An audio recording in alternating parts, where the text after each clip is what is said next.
Welcome back to the Spoonie and Caregiver Live podcast with me, Jordan Banderas. And before we get started, don't forget to subscribe so you don't miss any episodes of the podcast. And let's go ahead and get into today's episode. Now, this is something that I have learned while working on myself, and I think it has helped me in breaking bad habits. And what I have used to do that is pretty much my emotional pain as motivation. And this can be a double-edged sword. Believe me, I have cut myself multiple times trying to use this as motivation, but sometimes it can actually cut you. It's a double-edged sword, like I mentioned. But the reason why I do this is because of this situation where I had the opportunity to buy Bitcoin. I had this amazing opportunity to buy Bitcoin when it was less than 10 cents, I believe. And one bad habit that I had is to always ask for permission. I had been raised in a way that I always had to ask for permission from my family. I had to ask my mom or I had to ask my uncle. And in this situation, it was the same crap, literally. I asked my mom, she didn't know anything about it, so I had to ask the next person that was supposed to know more about me or about it, So I asked my uncle, the only other person that will know more about it, supposedly. And when I asked him about it, what did he think about me buying Bitcoin, he said, that's a stupid idea. That's not something that I would do because I will be wasting money. I should give him the money so he could use it to pay his own bills. I should give the money away or just burn it because I'm just going to throw away money. So that made me feel bad about myself because I felt like a little kid that has something to say, and the adults in the house are like, shut up, I don't want to listen to you, or you don't know what you're talking about. That's pretty much how I felt. So that created a bad feeling emotionally for me because I was like, okay, I'm done. I'm not gonna learn about it, and I didn't search more. I didn't look for more information about it because if I had done it, I will buy it, and then obviously I will be rich. And it's not about the money; it's about the pain that it cost me. When my uncle said that's stupid, they give me the money instead of throwing it away, it kind of make me feel bad because I'm like, okay, I just had an idea which in my mind, and I had a gut feeling about it saying buy it, but I didn't go with it, and then now everybody knows Bitcoin went over $10,000 per coin. So I lost a lot of money. And I also felt so bad about myself. I felt so bad about myself. I was like, I'm so dumb. Like I said, I'm so dumb. I'm so stupid. I'm never gonna learn. I'm never gonna try anything new. That's pretty much what I said. I said to myself, and the way that I was able to turn those types of events in my life into motivation is that I look back and I say to myself, is well, if I don't follow my gut feeling, if I don't follow my gut, I might miss out.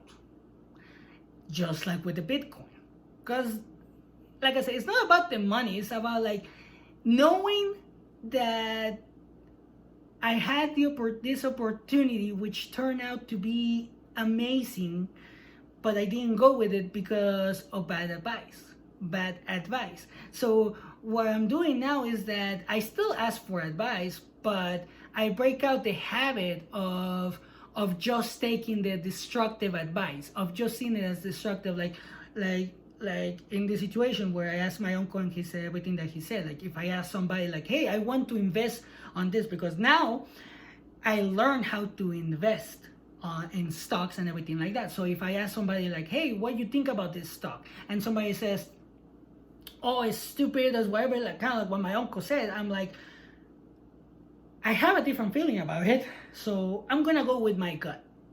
I'm gonna break out of that habit of just listening to you and stopping myself because of your opinion, and then probably regretting it later. Because here's the thing, there's no worse pain than the pain of regret. And let me say it again, there's no worse pain than the pain of regret. And as a spoonie or a caregiver, like in my case, I'm a caregiver, so I have to take chances sometimes. Like with the stocks, I've been able to invest in stocks and make money out of it. And if I had followed my friend's advice in regards to stocks or things like that, probably I wouldn't have made the money that I have made. And I'm not bragging, I'm just saying, like, I broke out of that particular habit of just saying, like, okay, it's your opinion and I'm gonna make it my opinion. So that's pretty much what I'm saying. And when you're a spoonie, like, or when you're a caregiver, like I was saying, you have to take chances sometimes.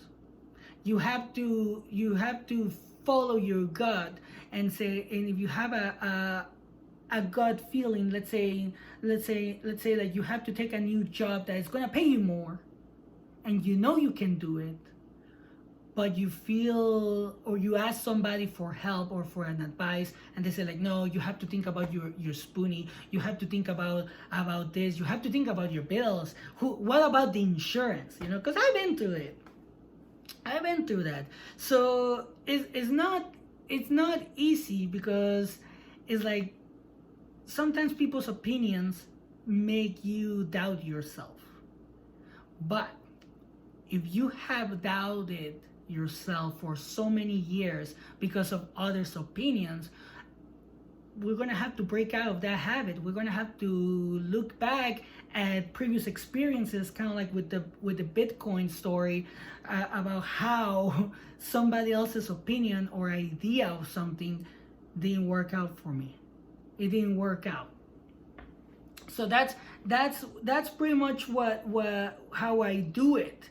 And as a spoonie, you're gonna face some opposition from your doctors, from your friends, sometimes from your own caregiver, sometimes from your own family. They're gonna tell you, like, oh, don't stop going to this doctor, even if the doctor doesn't really help you. And you're just like, well, it's the family doctor, so I'm going to do it. Like, there's gonna be so many things that you're gonna go through. But if you have a similar situation to mine, where you have stopped yourself short because of others' opinions or others' ideas or misinformation that other people might have, don't stop yourself short. If you have done the research, if you have the knowledge about it, but the other people don't, then just go with your gut. Use that pain from before as your motivation to keep going, because if you keep following that bad advice from other people, and it hasn't taken you anywhere, what if you follow your own advice? What if you follow your own gut feeling? Like that's pretty important in this type of situation, because it's your life, for one. You know what you're doing, you know what you're not doing. So just because you want somebody's advice, that doesn't mean that they're going to give you the best advice. They're just going to give you the advice that they know with information that they have. And sometimes they're not as informed as you. And that's pretty much why I had to learn it. Like I mentioned, I had to learn about this, and I have literally done this so many times, where I have stopped myself short, that it hurts. It creates emotional pain because it makes you feel bad. So that's pretty much something that I wanted to talk about, and I want to leave you with this. Have you stopped yourself short because of somebody's opinion? And if so, have you been able to use that emotional pain to keep pushing you forward?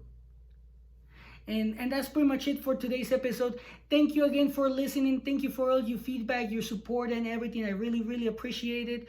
And don't forget to follow us on TikTok, Instagram, Facebook, and YouTube. If you want to share your story, don't forget to send it to me at the Spoonie and Caregiver Life at gmail.com, or you can post it on Facebook on our community. And also, if you feel like somebody can benefit from this episode, don't forget to share it. Don't forget to comment if you like it. Don't forget to rate it so the podcast can actually reach more people. And I'll leave you like always. Always take care of yourself and have a great day.